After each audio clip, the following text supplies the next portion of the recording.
Okay, here we go with section 1.4. Now we're going to subtract real numbers.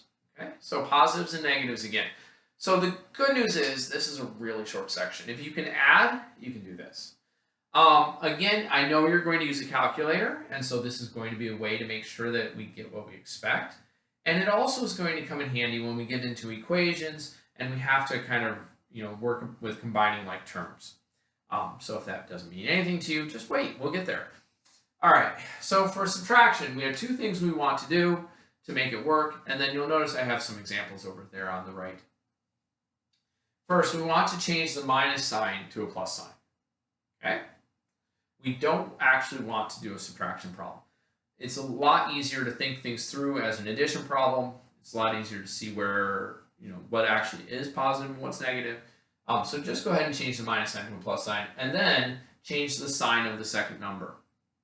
And so we'll look at that in these examples here. But we're going to make those two changes, change the subtraction to addition, and change the sign of the second number. And by doing that, since we make two changes, we still end up with the answer that we should have when we started the problem. All right, so let's go ahead and look at my first example. Negative 13 minus 4.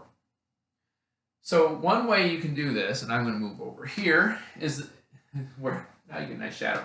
All right, one way you can do this is this.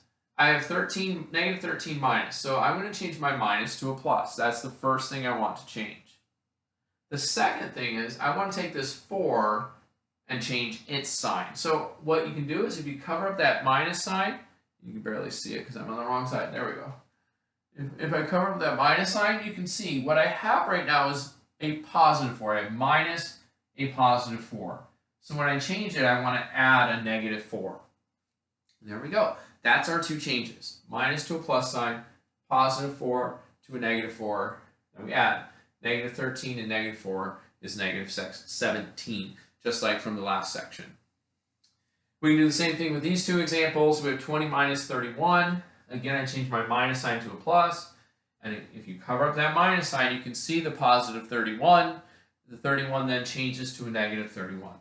So 20 plus negative 31 gives us the negative 11. And then finally, negative 17 minus negative 30. That's kind of fun. The negative 17 comes down. I want to change my minus sign to addition.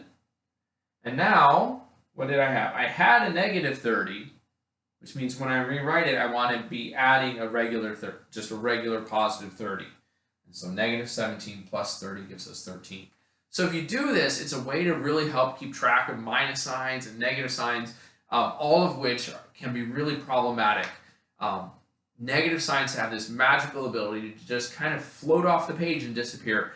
And if that happens to you, don't feel bad. I've taught classes all the way through calculus, and they still lose their negative signs. It's a really common thing to do.